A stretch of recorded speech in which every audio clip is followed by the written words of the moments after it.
Good evening, ladies and gentlemen. Riperile Lokobela.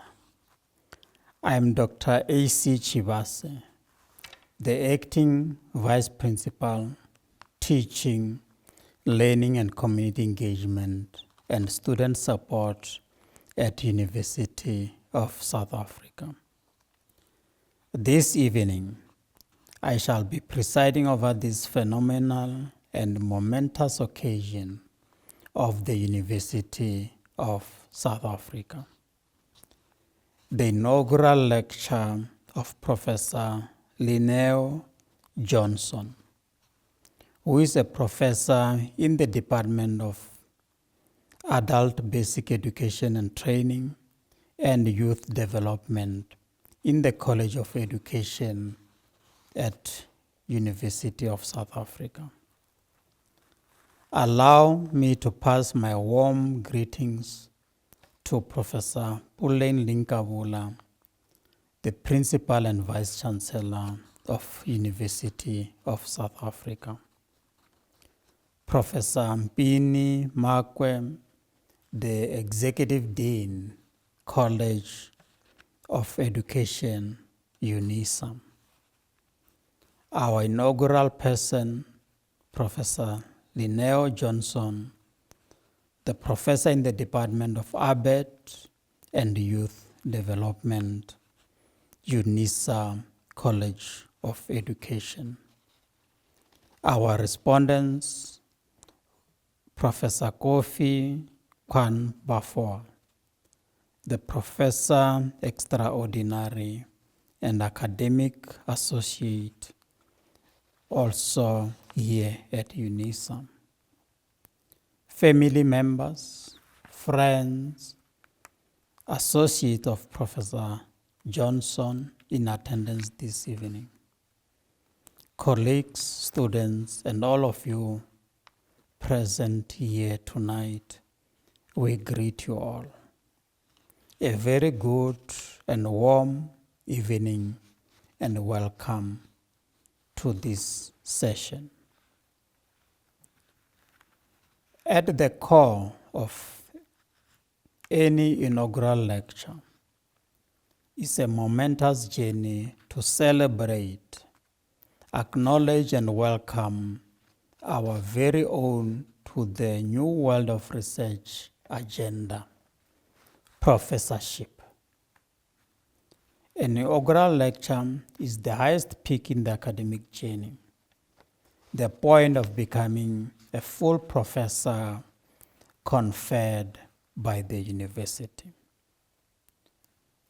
Today we gather to honor eminence in scholarship as fantastically demonstrated by Professor Lineo Johnson, marking the significant milestone of becoming a professor. The inaugural lecture is a formal address through which a newly appointed academic introduces their research and scholarly passion to their university colleagues. This occasion serves as a celebration of their accomplishment and expertise, an opportunity for intellectual exchange within the academic community, and a platform to articulate their vision for their future role and impact on both university and society. Indeed, this event represents a crucial rite of passage in a scholar's journey, embodying the culmination of years of unwavering dedication and diligent work. With Professor Johnson, we can confidently say, you are a professor today, even outside the halls and walls of University of South Africa. It is thus fitting for our university to join hands and celebrate you and your illustrious career. In Professor Jensen's address tonight, on the topic, posturing the transformative power of adult correctional education in African Panopticon spaces using various lenses. Join us for a thought-provoking inaugural lecture by Professor Johnson as she delves into transformative potential of adult correctional education within African context, with a focus on the intersections of educational theory and practice. Professor Johnson will explore how correctional education serves as a powerful tool for rebuilding lives, promoting social justice, and fostering community cohesion. In this engaging presentation, you will discover from Professor Johnson epistemological and phenomenological foundation of adult and correctional education, how adult education narrates, interacts with correctional education practice, insightful case studies that highlight the realities of correctional education in African panopticon spaces, a personal journey through autoethnographic reflection on the impact of education in correctional settings. This lecture is not just an academic exercise. It is a call to reflect on the role of education in shaping equitable society. Don't miss this opportunity to engage with critical discussions on education's role in social transformation. At this point, I wish to call on Professor Pini Makwe, the Executive Dean, College of Education here at UNISA, to introduce the scholar, and after that, Professor Johnson will deliver the inaugural lecture.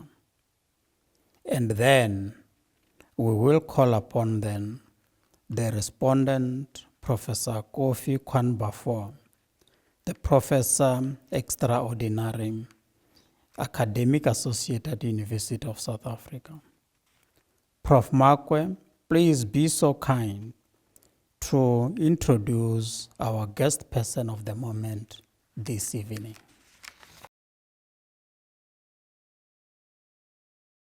Hole lapa la ha Professor Johnson, the family, friends, colleagues who are gathered here, you are most welcome, and thank you so much for coming in to see the inaugural lecture by Professor Lineo Rose Johnson. Professor Lineo Rose Johnson holds a pivotal role as a professor in the Department of Adult, Community and Continuing Education, in short DASE, at the University of South Africa. Her journey in this university started in 2013 when she joined the department as a lecturer. Her academic career started as a specialist in adult education with a particular focus on adult correctional education. She has contributed immensely to correctional education in her field of study since obtaining her doctoral degree in adult correctional education from UNISA in 2016. She's also an alumnus of the National University of Lesotho, where she studied as an adult learner and became an educator lecturer in adult education.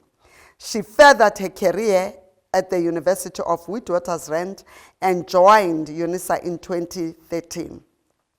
Upon realizing the significance of academic grounding in technology for open and distance learning, she then enrolled in the Certificate in Technology in Distance Education and E-Learning at the University of Maryland Global Campus in the USA, where she earned her second master's degree through the UNISA UMGC Partnership Program in 2022. Throughout her career in adult education spanning 3 decades, she supervised undergraduate and postgraduate students to completion. Her publications span across adult education, correctional education, literacy, and indigenous knowledge systems, among others. Professor Johnson also authored and co-authored her work with mentors and mentees, particularly her master's and doctoral students in adult correctional education. She has registered over 35 publications, including articles, book chapters, and conference contributions. She has also led research projects both internally and beyond UNISA. One of the projects where she also co-edited a book that was launched in 2022, showcasing 8 African countries' work in correctional education. She also played a critical role in the departmental program qualification mix by conceptualizing and developing new qualification modules following the National Adult Education Policy reform that culminated in the transition from adult basic education and training to adult community education and training. She has conceptualized 6 programs and taught more than 20 modules, including Technical Vocational Education and Training, TVET, and short learning programs. Her experience and her recognition from the Lesotho Council on Higher Education, where she served as a member of the Higher Education Qualifications and Accreditation Committee for 8 years.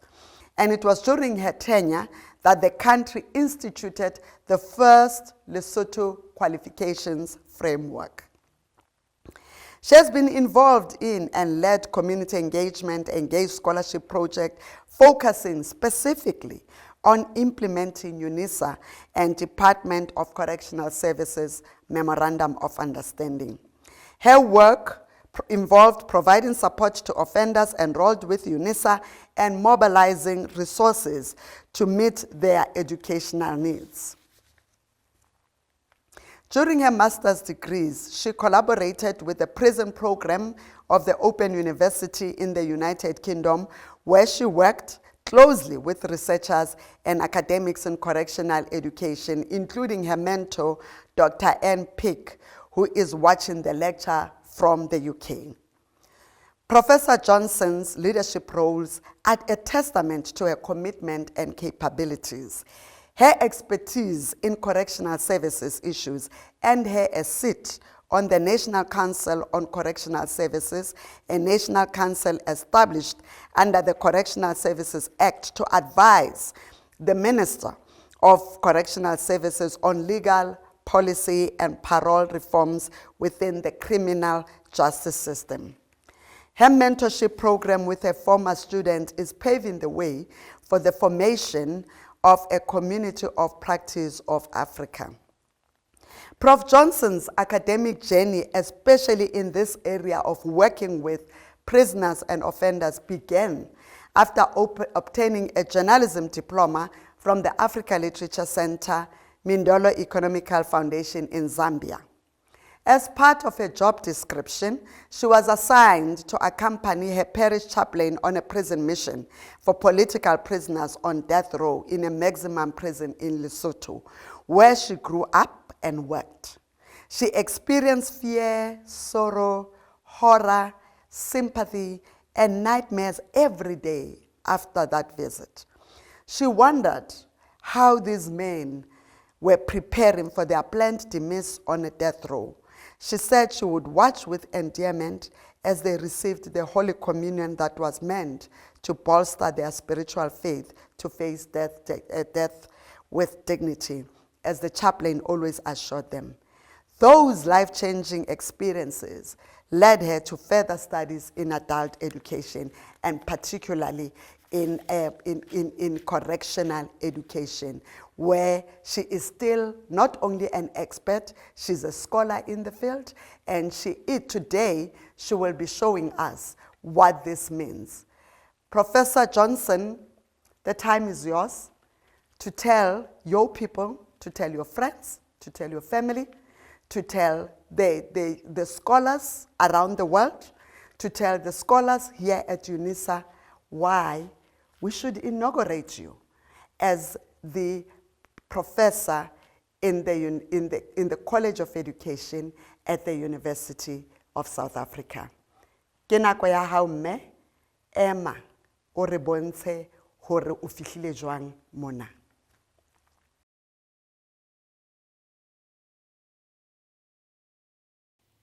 Greetings. Vice Chancellor and Principal, Professor Puleng Kabula, Deputy Principal and Acting Vice Chancellor, Dr. Shivazi, Executive Dean of the College of Education, Professor Mpine Makwe, Deputy Executive Dean, Professor Serutu, school directors for both the School of Educational Studies and the Teacher Education, Acting Chair of DASE, Dr.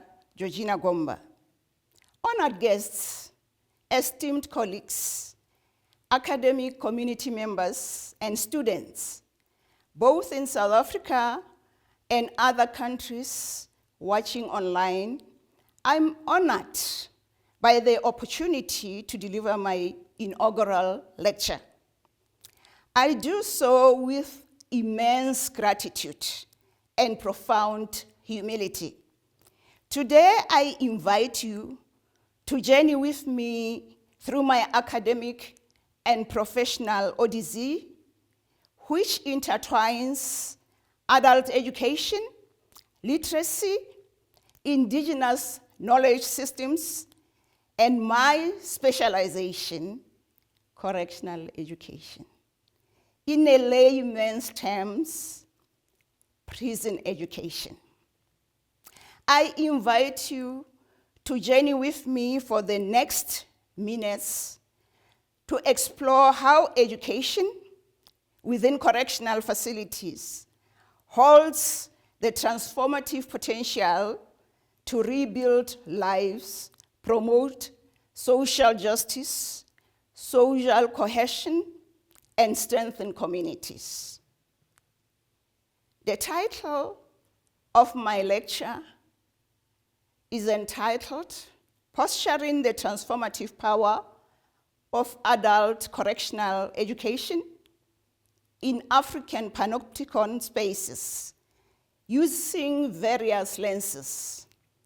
In this presentation, I talk about the epistemology, the phenomenology, theoretical keystones of adult and correctional education. Secondly, adult education and correctional education intersecting discourses. The third one is the panopticon and some case studies in African correctional education. My auto-ethnographic academic expedition serves as a methodology for this inaugural lecture and my concluding remarks and acknowledgements.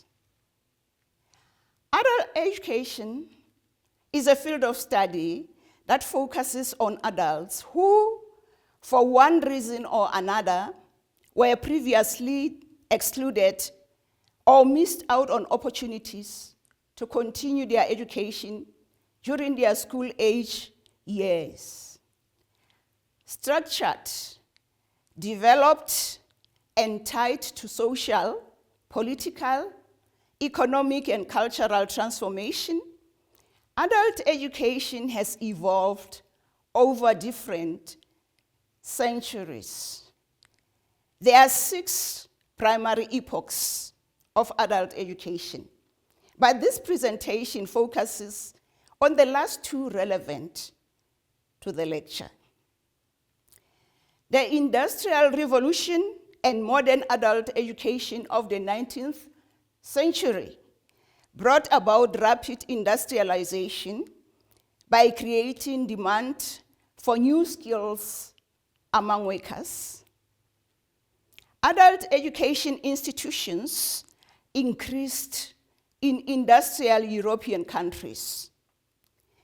Literacy campaigns, workers' education, social reform movements, political mobilizations, and parties found a foothold in the so-called Third World or developing countries, where nationalists in the various countries mobilized adults to acquire basic education to enable them to fight for independence from their colonial masters. The second epoch is the 20th and 21st centuries that experience contemporary adult education and its professionalization and ramifications. In these epochs, we see the expansion of the discipline of adult education and its fight for recognition in academic institutions, universities such as UNISA, extension programs, extramural studies, the growth of workers' education, literacy campaigns in continuing education, community development colleges worldwide.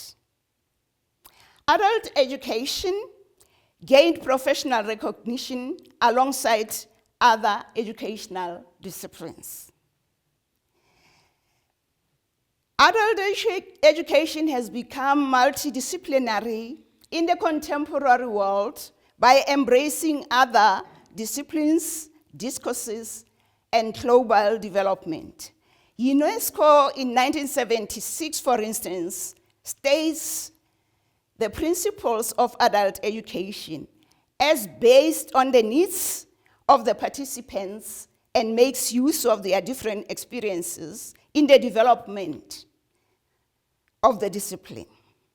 While the most educationally underprivileged groups should be given the highest priority within a perspective of collective advancement.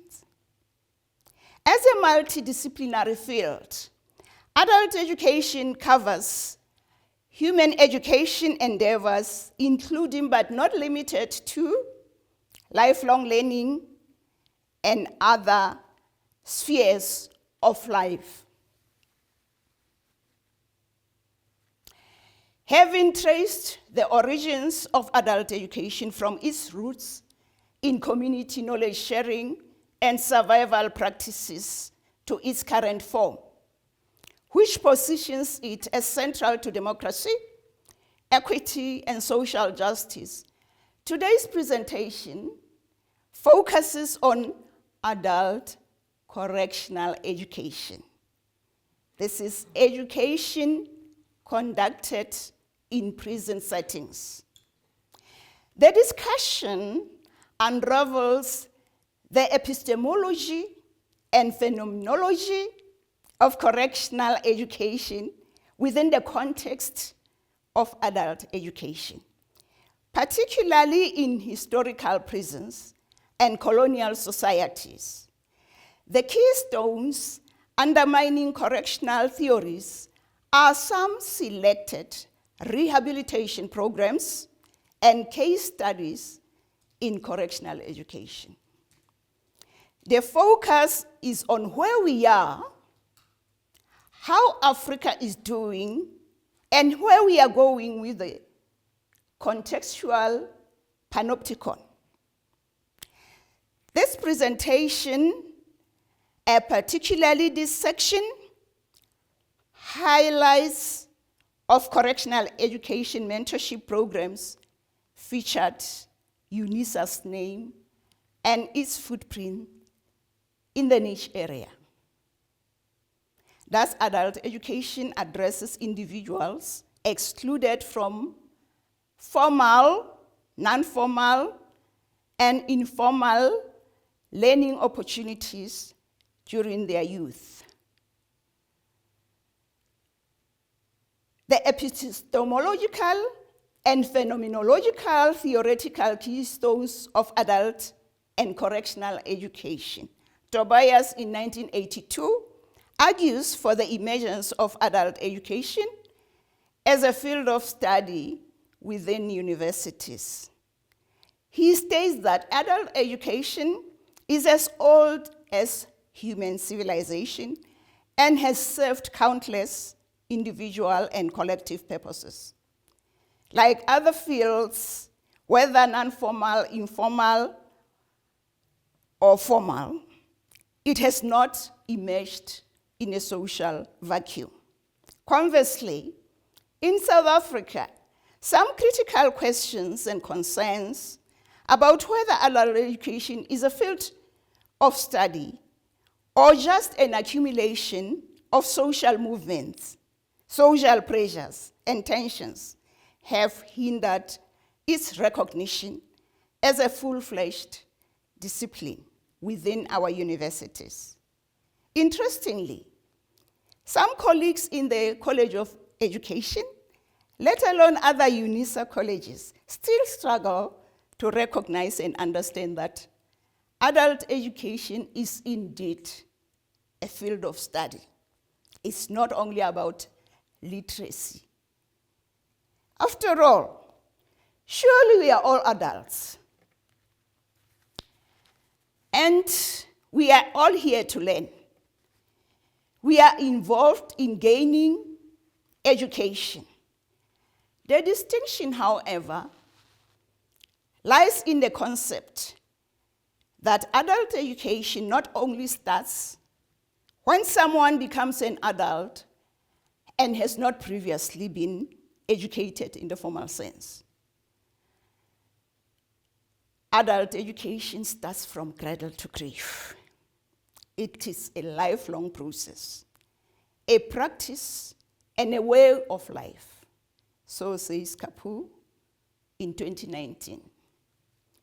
A distinct facet of adult education is that we must constantly upgrade our knowledge, skills, and abilities. However, this is not the type of adult education I'm referring to today. This idea takes us back, however, of interrogating what it means to be an adult or a concept of adulthood. Epistemology focuses on what constitutes knowledge and who has the authority to define it, while phenomenology grounds adult education in learners' lived, embodied, and experiential world. When combined, they support transformative learning that is both critical and deeply personal. Kwanba 4 in 2011 suggests that the features of adult education's recognition and prominence have found currency in global developmental instruments, such as the UNESCO Education for All of 1990, the Millennium Development Goals of 2000, and the subsequent Sustainable Development Goals of 2015, to mention a few. In Africa, theoretical keystones of adult education are found in philosophies such as the Uhuru, meaning freedom and independence, and Harambee, development projects in Kenya. Ujamaa, cooperative movements in Tanzania, Sankofa, reclaiming of identity in Ghana, Matsema cooperatives in Lesotho and Botswana, and Ubuntu, our own South African Ubuntu, interconnectedness of humanity. These theoretical foundations in African contexts reflect the essence of African pedagogy and epistemology, demonstrating how they are applied in communal life. The theoretical underpinnings are increasingly utilized as concepts within various disciplines, including in adult education, so says Johnson and Kwanbafo in 2017 and repeated in 2022. This takes us back to the very foundations of philosophy of education, where we need to ask questions such as what education is, what is it for, does it even matter if it is not achieving its purpose? We could insert the word correctional into the first question. What is correctional education? What is it for? And does it even matter if it's not achieving its intended purposes and outcome? These questions are the ones that I've wrestled with over many years in my professional work.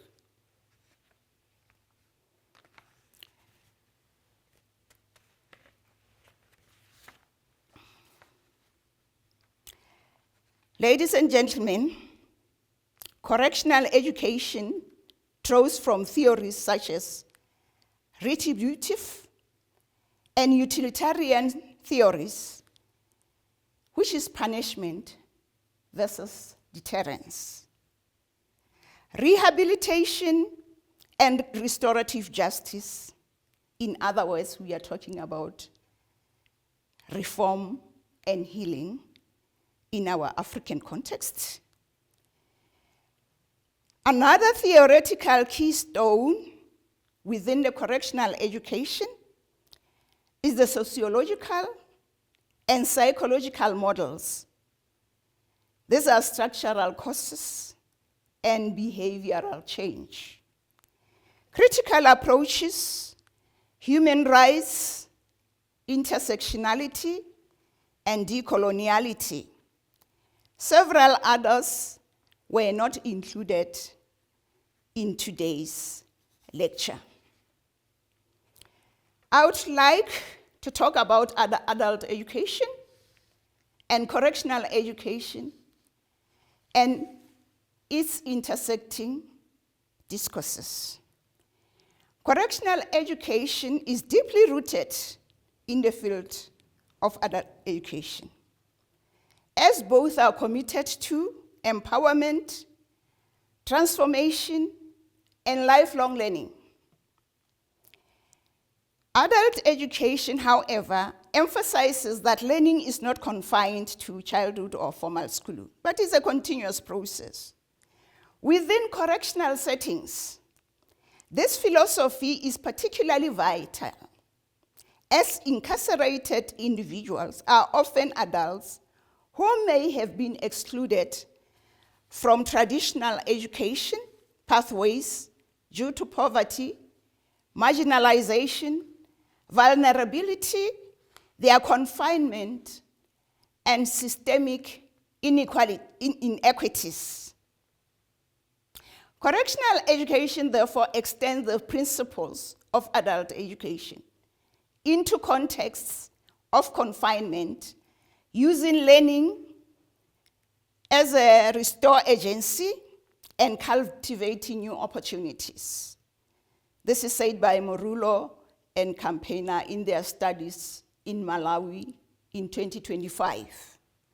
At the same time, correctional education enriches the discourse on adult education by challenging it to grapple with issues of justice, power, and exclusion. The place of incarceration or a correctional center becomes a critical site where adult education's transformative ideals are tested under coercion and control. Education is about skills, training, motivating critical reflection, building resilience, and supporting community reintegration. This is quoted by Dlamini in 2023, one of my students. In this sense, correctional education is both a subset of adult education and a field that pushes its boundaries, demanding that scholars and practitioners address how learning can thrive, even in the most restrictive and vulnerable environments. We know how prisons are restrictive. In arguing the definition and its intersection with adult education, education in correctional centers should be based on the same principles and values that underpin education in the community, framing it within an adult education approach. This was said by Behan in 2021. At the heart of correctional practice and policy are this theoretical framework that are informing who we are, what are the theories in correctional education.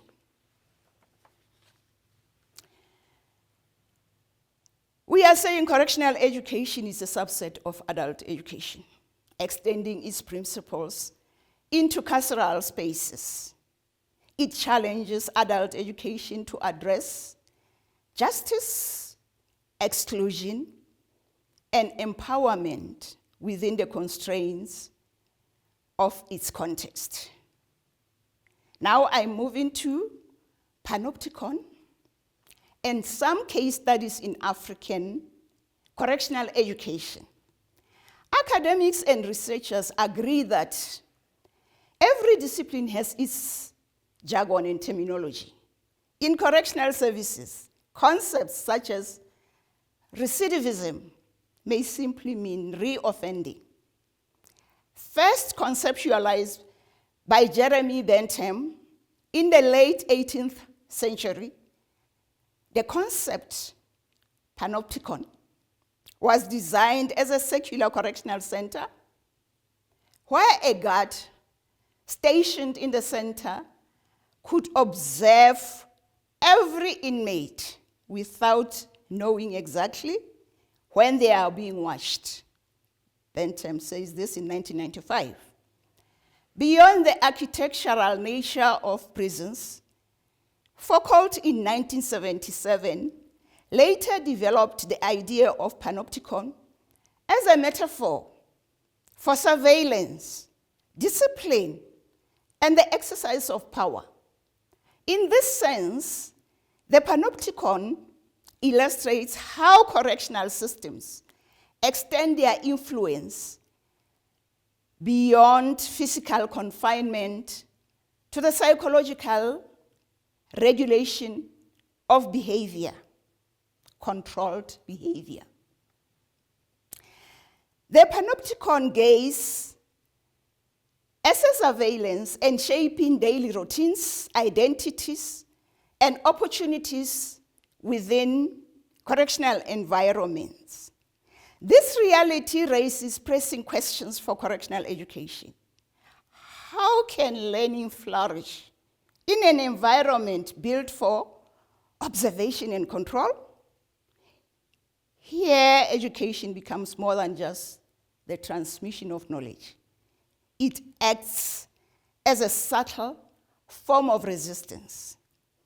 By encouraging dialogue, critical thinking, and personal development, correctional education creates spaces that counteract the passivity expected within panopticon structures, Baumgart wrote in 2022. In doing so, it challenges the dominance of surveillance by nurturing agency, resilience, and transformation, even under watchful eyes of the security guards.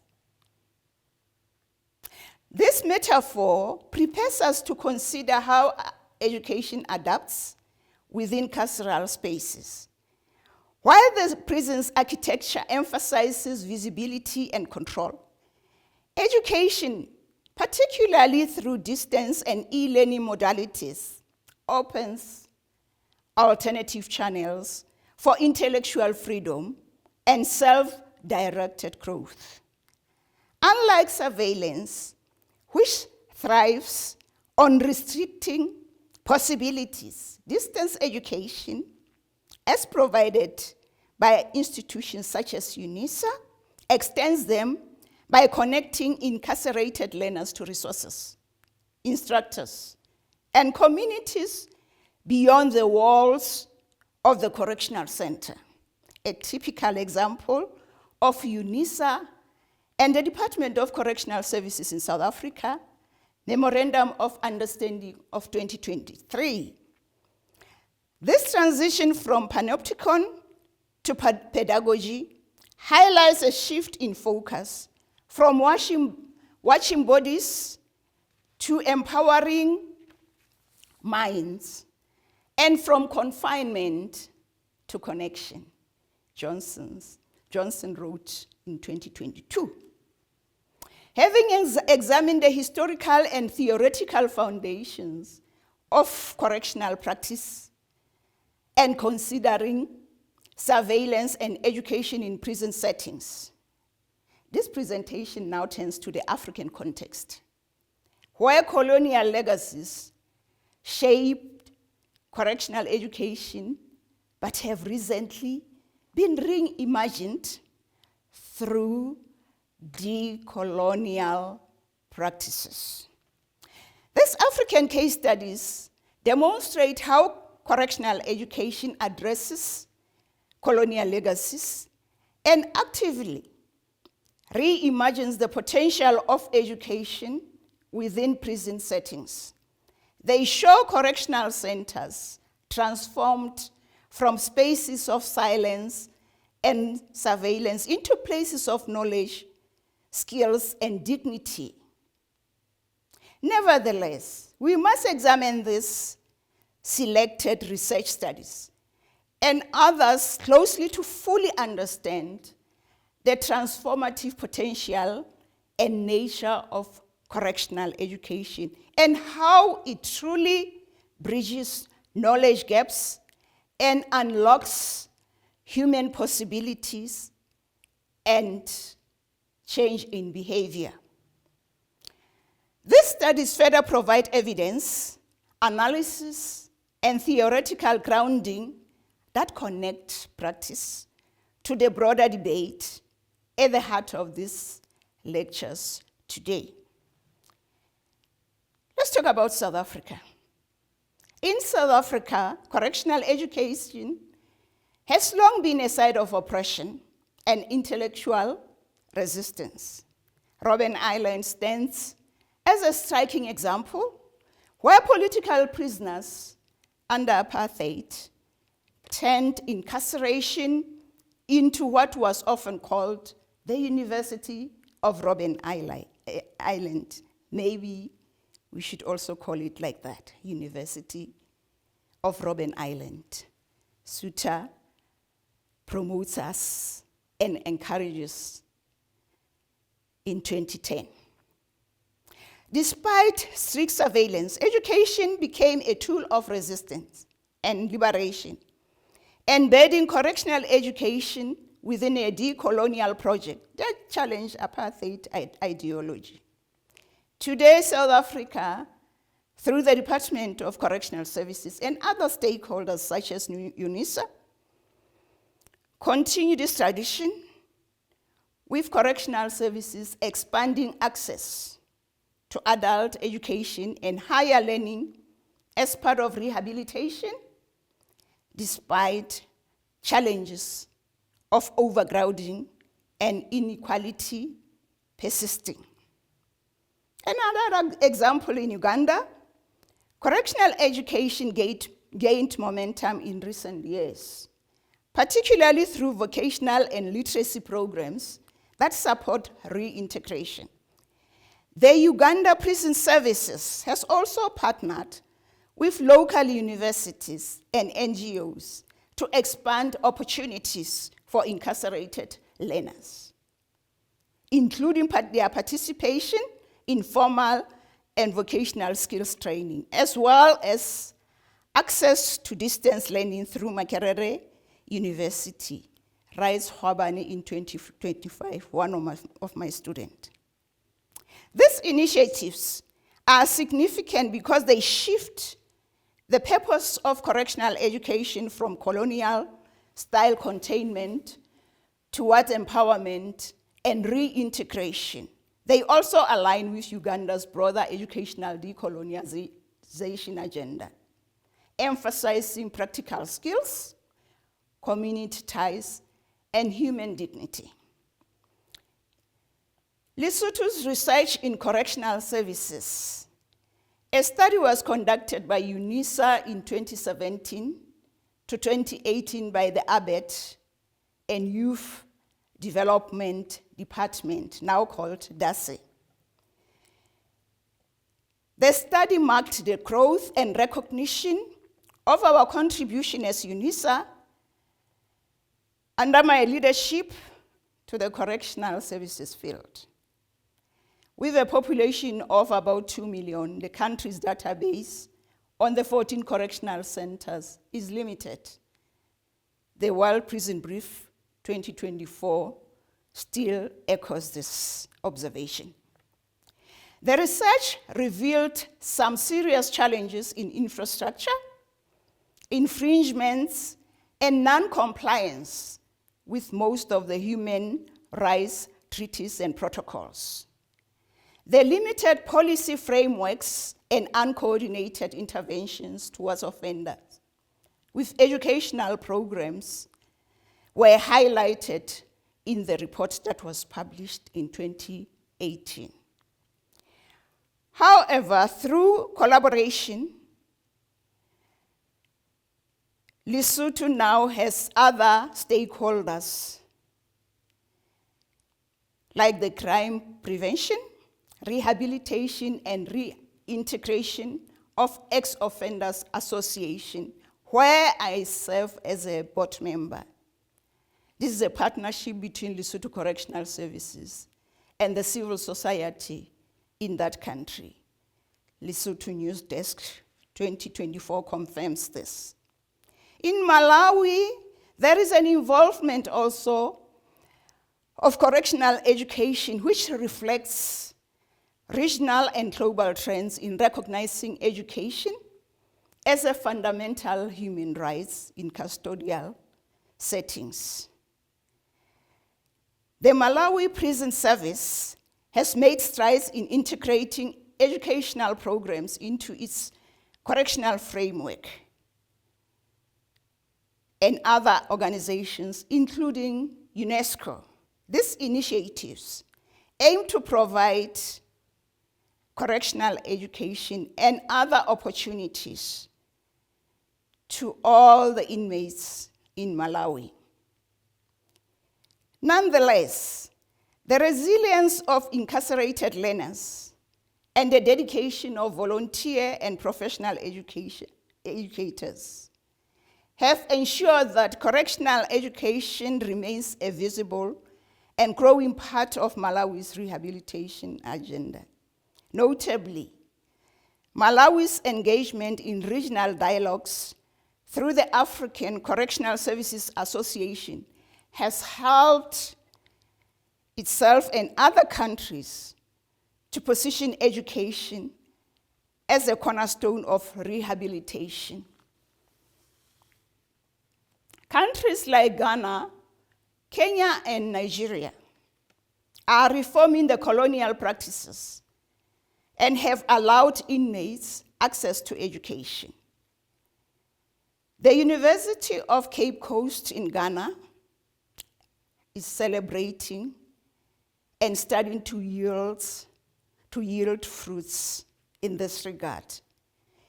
Kenya has also introduced formal examination and curriculum-based programs in prisons. Nigeria has formed partnerships with universities, the main one being the National Open University of Nigeria, in providing education to incarcerated students.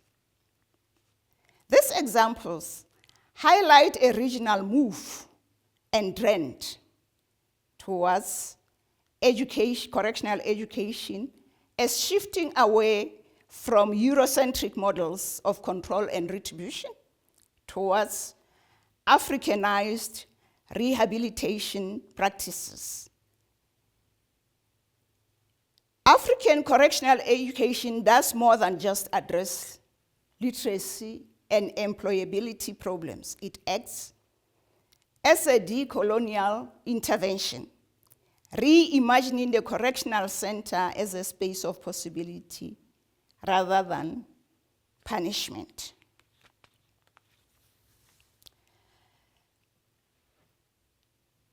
Journaling the individual narratives. This is the methodology used in this lecture.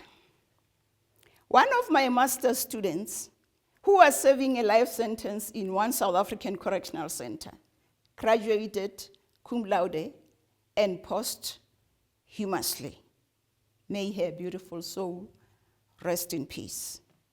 She explained what journaling entails in her autoethnographic research that was conducted in 2023.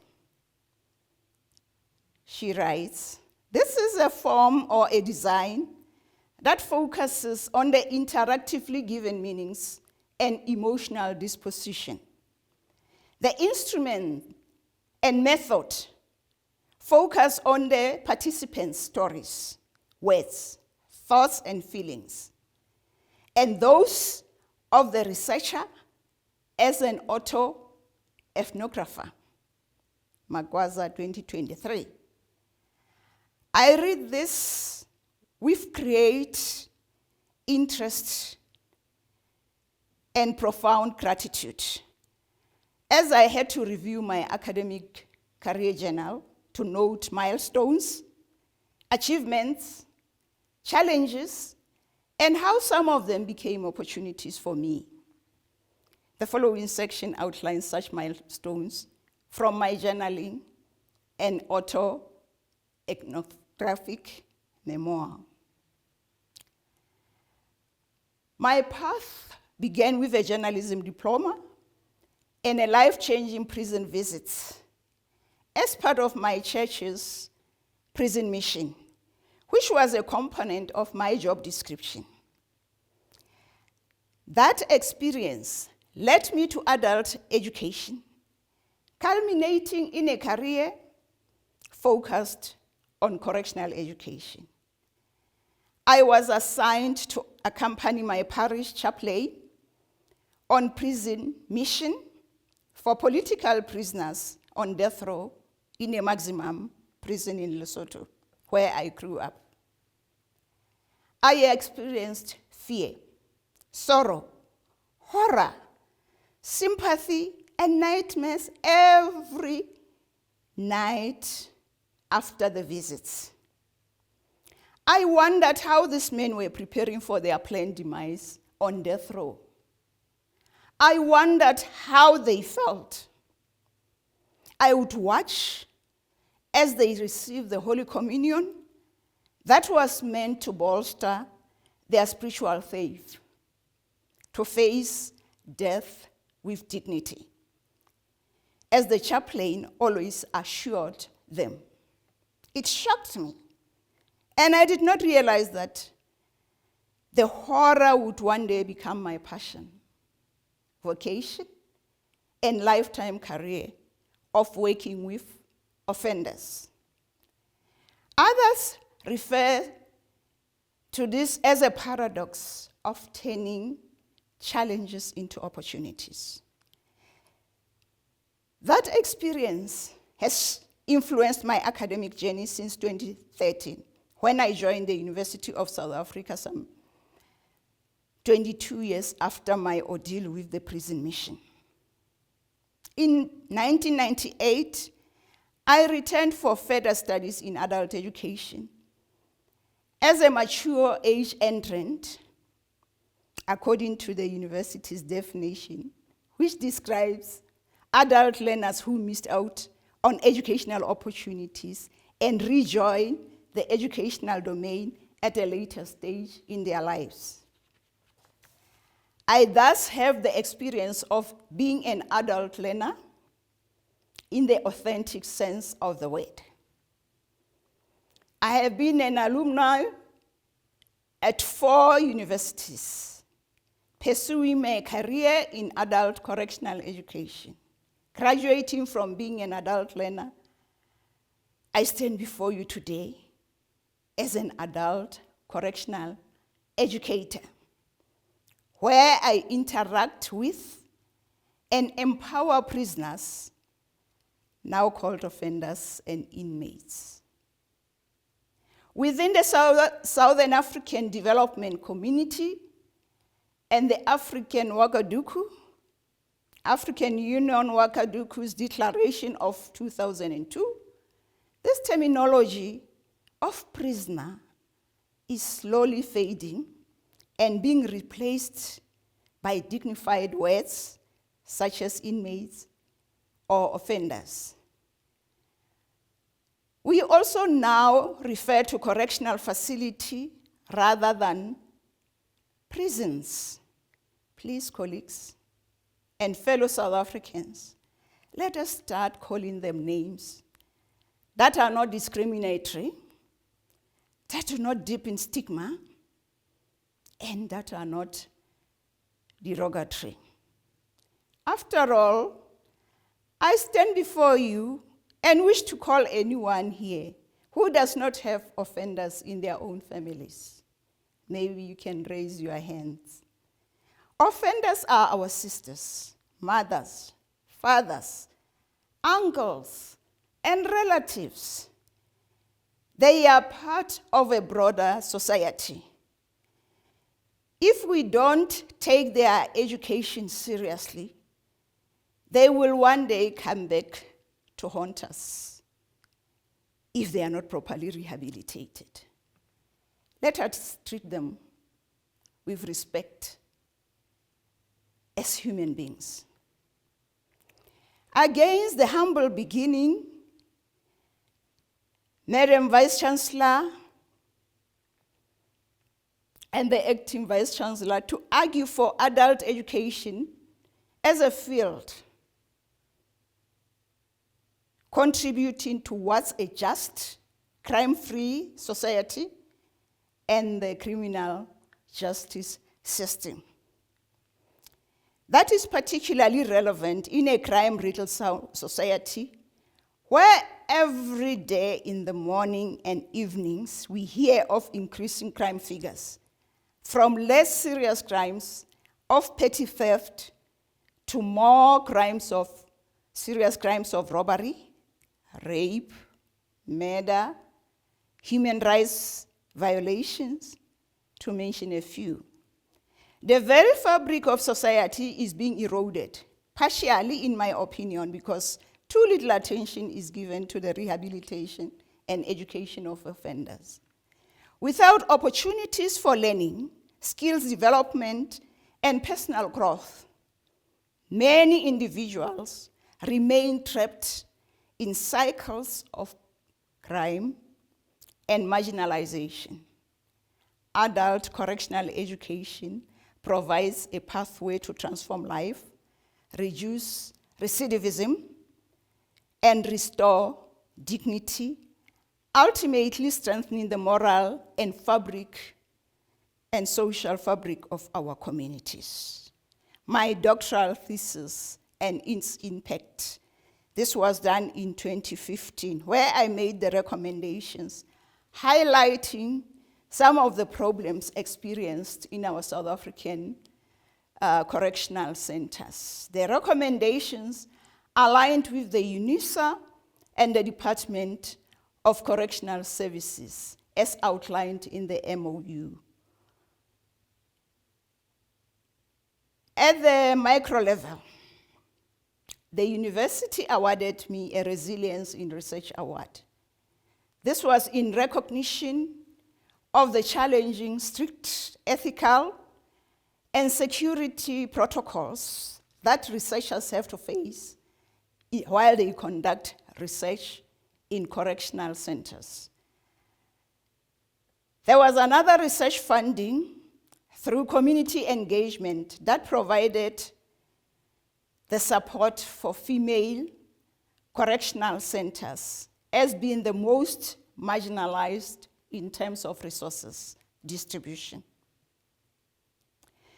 The community engagement led by the Department of Adult Education worked towards upgrading the ICT with providing more computers to Hosi Mampuru female correctional centers.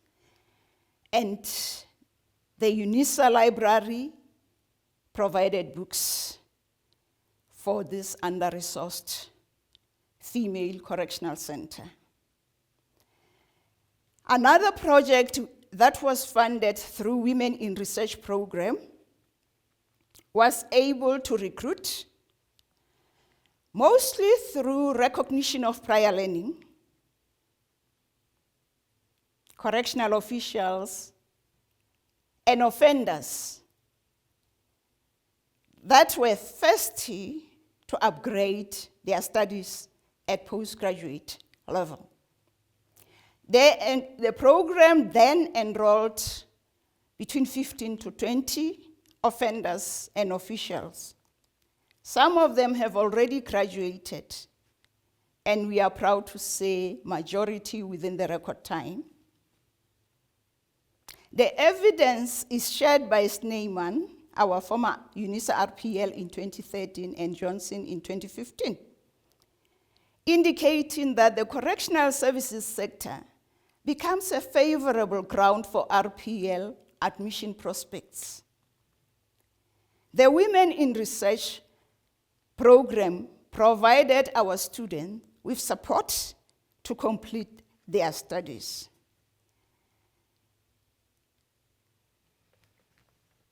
The Women in Research interventions in the community engagement are worth mentioning, and the implementation strategy is already yielding positive results, and it continues to do so within the College of Educational and the College of Human Sciences.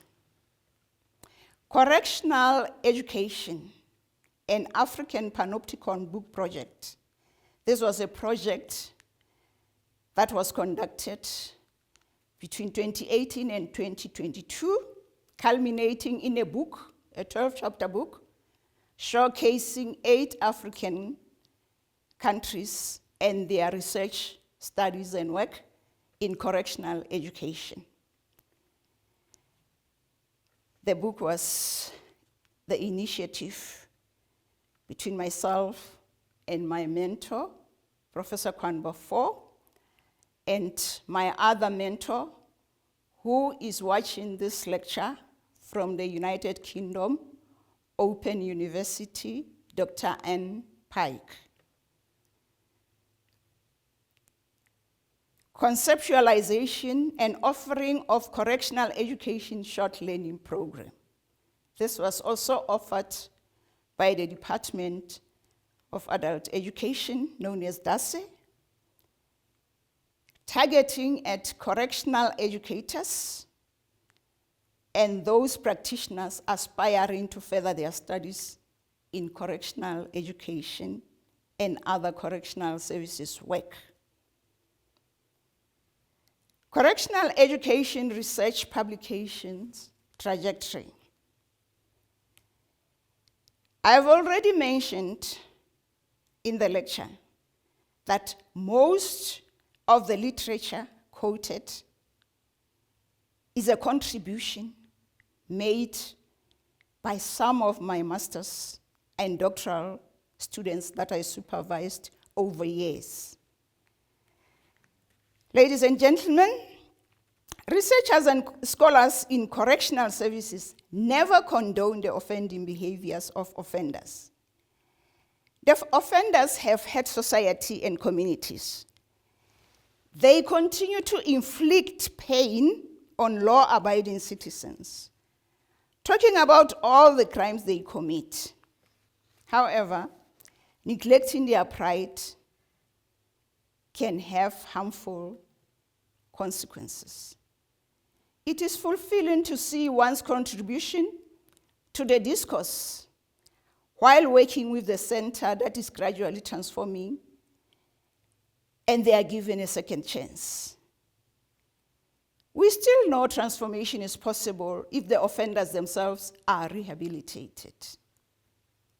There is a community of practice for African correctional educators and practitioners, which is a project that is being initiated by my postgraduate students, past postgraduate students, through their correctional education initiatives. They are establishing this community. The partnership between South Africa, Lesotho, and Malawi is at the forefront of this initiative. And we are hopeful that the MD students from UNISA will continue to steer the ship.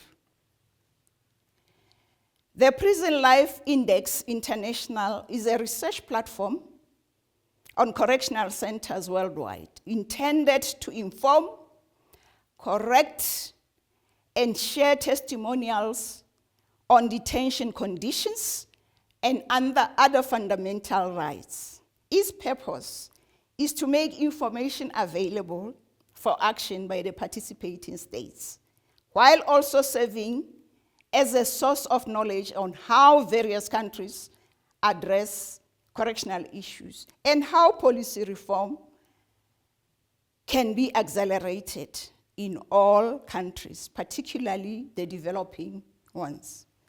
In 2023, I was nominated by the Prison Life Index to participate in this international research project spanning 12 countries worldwide. The research pioneered the evaluation of measures for prisoner rights violation by their countries. The next phase of this project is scheduled for 2027 to 2028, where 61 countries are expected to participate. The international research platform is available in English, French, and Spanish, and can be accessed online by experts, researchers, and practitioners with an interest in the correctional services sector. Ministerial Council membership. For scholars and practitioners alike, the debate in correctional education reform is always grounded in the lived realities of incarcerated people and their societies. 3 years ago, I was appointed to the National Council on Correctional Services, where experts from various disciplines discuss policy issues and reforms in South African correctional services. This is according to the DCS Act 111 of 1998. The National Council meetings are preceded by parole boards that submit reports for parole consideration. Any offender who has not completed educational and rehabilitation programs is not considered for parole, even if they meet all other criteria. This 5-year term marks the pinnacle of my career, during which I contribute to make significant contributions to addressing national issues. I thank UNISA and its key performance area obligation on academic citizenship for allowing me to contribute to this national policy imperative and in ensuring implementation by advising the Minister of Correctional Services and representing the academic ecosystem in general and UNISA College of Education in particular. Madam Vice Chancellor, Acting Vice Chancellor, as we approach the concluding remarks, it is essential to situate these insights within the broader context of this inaugural lecture, with the aim of tracing the historical roots, examining their theoretical underpinnings, and interrogating metaphors of surveillance versus decolonial paradigm shift. The conclusion draws these threads together, highlighting both the challenges that remain and the transformative possibilities that education offers. Of course, we are not claiming that education will be the panacea for all the correctional issues, both in South Africa and in other countries. Correctional education bridges knowledge gaps and restores dignity and strengthens communities. I am profoundly grateful to have achieved this, not alone, but with the support of my mentors, especially Professor Kwanbofo, who has become a pillar and epitome of what mentorship in higher education means. As the former chair of the department, he was my line manager, an adult education expert or specialist. He made me realize the significance of adult education in people's life better than most people I encountered in this field. Prof, I hope I have not disappointed you in any way. You have gone beyond mentorship, but from you, I have learned life lessons that shaped my character, resilience, academic etiquette, hard work, tolerance, among other virtues.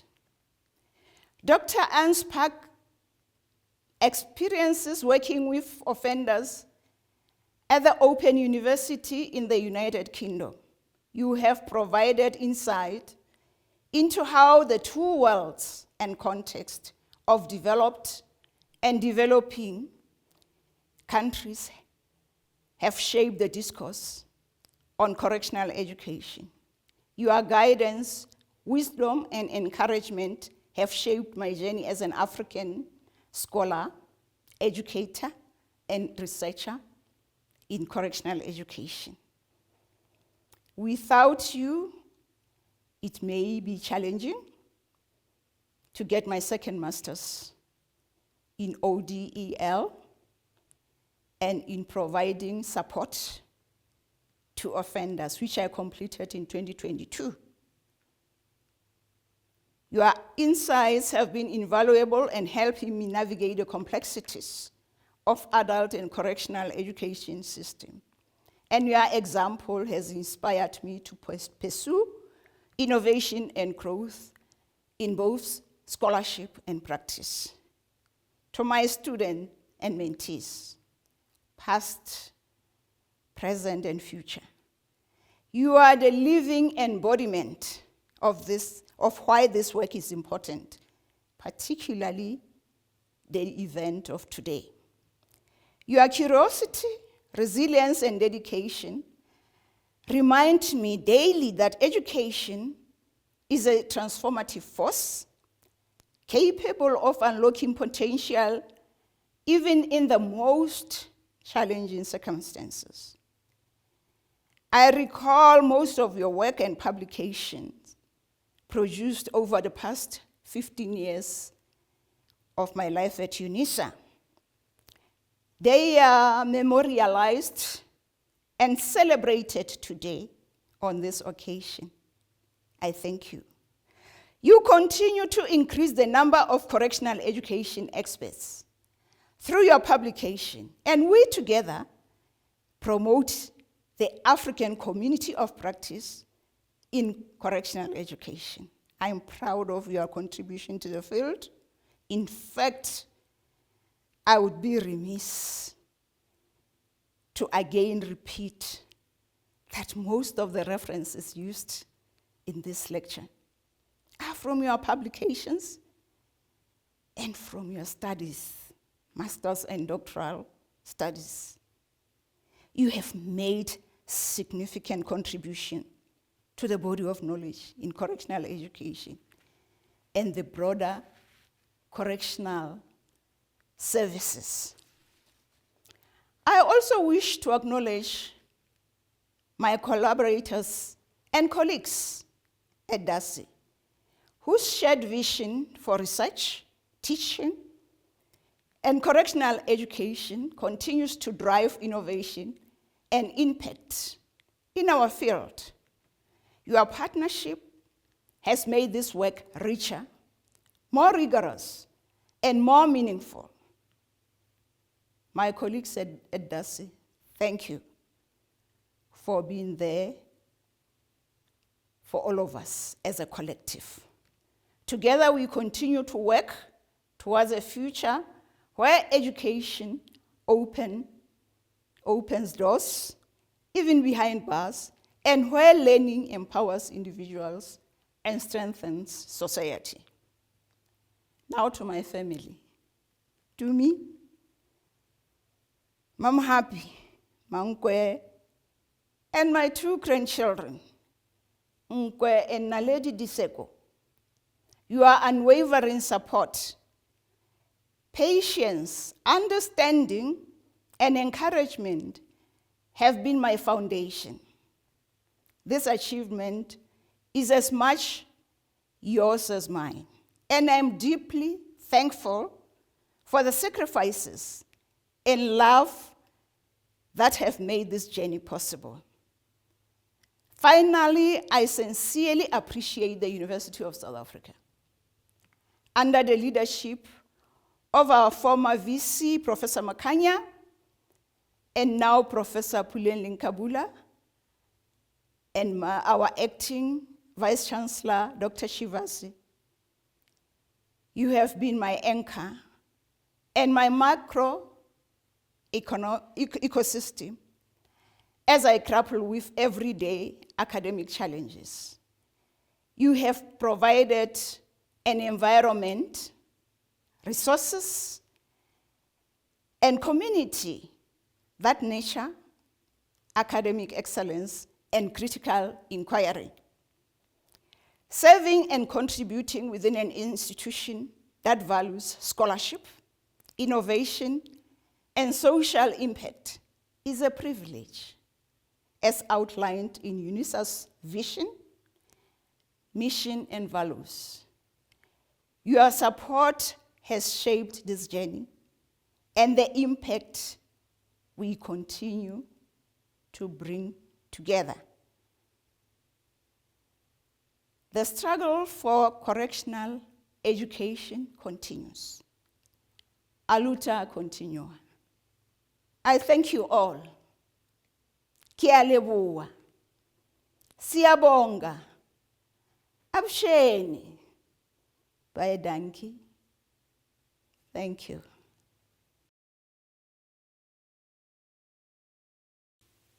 The Vice Chancellor, Professor Puleng Linkabula, Dean of the College of Education, august audience, colleagues and family members, it is an honor to be given the opportunity to respond to Professor Dineo Rose Johnson's inaugural lecture today.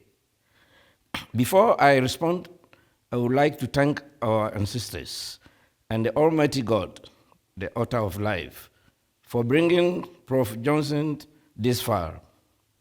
I say, Ebenezer, this is how far the Lord has brought us to, with deep gratitude to her forbearance and God, the Supreme Being. Professor Johnson, who I affectionately call Ausi Lineo, has been my colleague and mentee since 2012. I supervise her PhD and have since collaborated with her on several research projects, including those related to prison education. Prof. Johnson's passion for educating the incarcerated began in the early 1980s, when she was part of a pastoral team that visited inmates in the Kingdom of Lesotho. She then embarked on an academic journey to study, research, and work in the field of adult education with the aim of making a positive impact on the education and training of offenders. Her experience and compassion for offenders influenced her career in correctional education. Prof. Johnson's PhD research was on correctional education. As a result of a joint project on correctional education in 2022, we published a book titled Correctional Education, an African Panopticon. The book showcases prison education in many African countries. Madam Vice Chancellor, the audience, throughout the contemporary world, countries are struggling to reduce serious crimes by equipping the economically active citizens with skills for job creation. Prof. Johnson has reminded us that it is the duty of society to equip the incarcerated with socio-economic skills to prepare them for reintegration into society. Prof. Johnson has left no stone unturned in her advocacy for correctional education as an essential aspect of the broader field of adult education. As she pointed out, the practice of adult education is as old as human civilization, although as a discipline, it is relatively new. Your lecture takes us back to our African philosophies of Ubuntu and Sankofa by emphasizing that in the spirit of compassion and forgiveness, we need to make a paradigm shift away from leaving lawbreakers behind bars till they finish serving their time, without preparing them for integration into society. Professor Johnson has made a connection between adult education and correctional education. She has argued that in Africa, the practice of adult education is related to our indigenous philosophies, such as Ubuntu, humanity, Sankofa, go back to Redeem, and Masema, cooperatives. The knowledge that no individual is an island encourages Africans to revisit their indigenous practices, enabling community members to share expertise and learn from one another. Professor Johnson is not only an advocate for education behind bars, but an expert on correctional matters. It is because of this recognition that the Department of Correctional Services has adopted her as a consultant on parole issues. As a consultant for the department, Prof. Johnson has put UNISA on the map as an institution that plays a vital role in addressing correctional matters, specifically the education of the incarcerated and the determination of their release. As an expert on correctional matters, Prof. Johnson has conducted research on education for the confined and in various correctional facilities in South Africa and Lesotho. She has taught and supervised several graduate dissertations of inmates to completion. To her, education for offenders is grounded in the values and principles of African philosophies and international declarations, such as the UNESCO 1990 and the 1996 Constitution of South Africa, which stipulates that education is a right to be enjoyed by all citizens.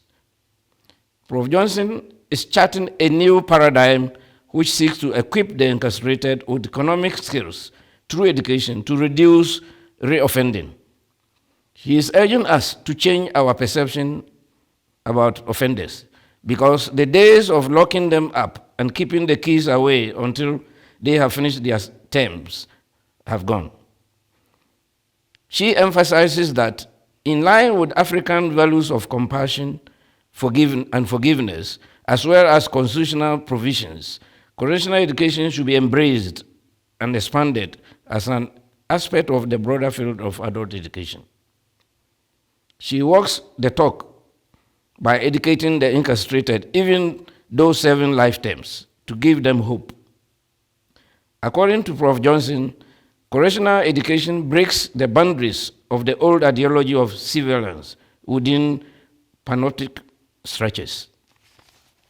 Thus, Prof. Johnson, he is telling us that the world that instead of keeping offenders behind bars, society should use the opportunity, that period, to correct them through relevant quality education, to prepare them for reintegration into their respective communities. Society should make a paradigm shift from the panopticon or the colonial penal ideology to a more liberative and transformative paradigm that provides incarcerated individuals with livelihood skills. Prof. Johnson has made us aware that as a shift from the colonial penal system, many African countries, including South Africa, Malawi, Uganda, Ghana, Kenya, and Nigeria, are equipping inmates with practical knowledge and skills as a preparation for their future roles in the communities and national development. This is a food for thought as we grapple with recurring offenses on the African continent.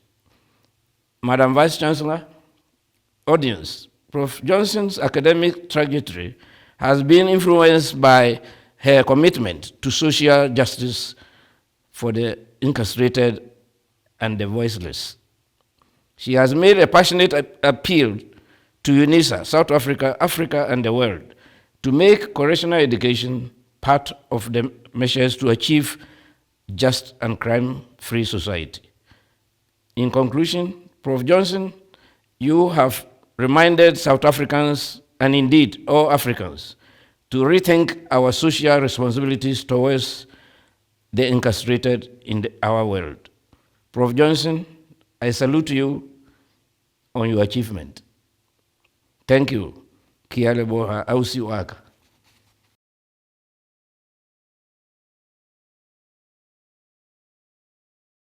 In closing, ladies and gentlemen, I want to offer my heartiest congratulations to Professor Johnson on this academic success.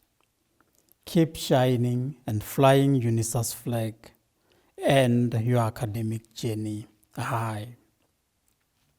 Welcome aboard the community of scholars, Professor Johnson, and congratulations for attending this high level of your career.